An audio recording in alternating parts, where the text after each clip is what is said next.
ஓம்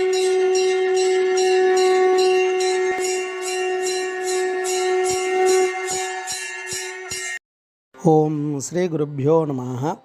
ஓம் come கணபதயே நமः. நம்ம ஸ்ரீநிகேதன் வலைதளம் வாயிலாக முருகப்பெருமானுடைய சஹஸ்ரநாமத்திலிருந்து தினம் ஒரு நாமாவளியை சிந்திச்சுருக்கோம். இன்றைய தினம் 722வது நாமாவளியாக ஓம் ருத்ர சம்பவாய நமः.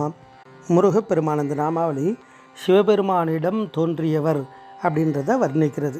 அதாவது சுவாமியினுடைய நெற்றிக்கண்களில் தோன்றிய நெருப்பு பொறி சரவண பொய்கையில் குளிர்ந்து குழந்தையாக தோன்றியது. அந்த புராணத்தை நம்ம பார்த்தோம்.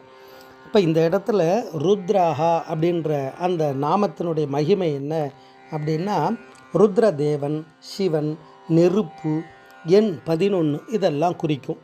இந்த ருத்ரஹா அப்படின்னாலே இந்த அர்த்தங்களை குறிக்கும். அப்படி சிவபெருமானுக்கு ருத்ரன்னு ஒரு பேர். அந்த ருத்ரனுக்கு நெருப்பு கண்ணானாக இருக்கக்கூடியது முக்கியமானது. அந்த ருத்ராட்சம் அப்படின்றது அந்த நெருப்பு கண்ணில் தோன்றியதிலிருந்து வந்ததால் தான் அதுக்கு பேர் ருத்ராட்சம், சிவனுடைய கண் அப்படின்னு அர்த்தம்.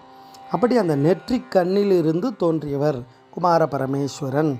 அப்போ அந்த நெற்றி கண்ணிலிருந்து வந்தார் அந்த இறைவனுக்கு ருத்ரன்னு பேர். ருத்ரனா என்ன அர்த்தம் அப்படின்னா, ருதம் திராவியதீதி ருத்ரஹா, அதாவது துக்கத்திற்கு காரணமான பாவத்தை விரட்டுவதால் ருத்ரன் அப்படின்னு பேர்.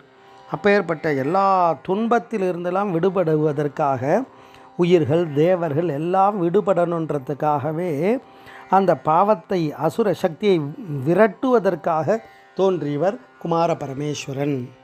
அப்படி முருகப்பெருமான் சாப தோஷங்கள் இதெல்லாம் போக்கக்கூடிய தன்மையோடு தோன்றியவர் அப்படின்றது இதனுடைய அர்த்தம். அதனால்தான் அனுபூதிமான்கள்னால் இறைவன் அவ்வளோ அழகாக அனுபவித்து பாடியிருக்கா.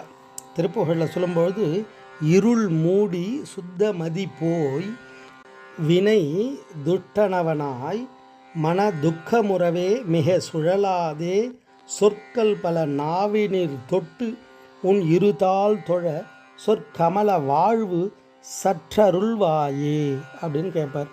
அப்போ முருகனுடைய அருள் இருந்ததுன்னா எல்லா விதமான சாப தோஷங்கள் இதெல்லாம் விலகி ஆனந்த வாழ்க்கை கிடைக்கும், இகபர சௌபாகியம் கிடைக்கும்.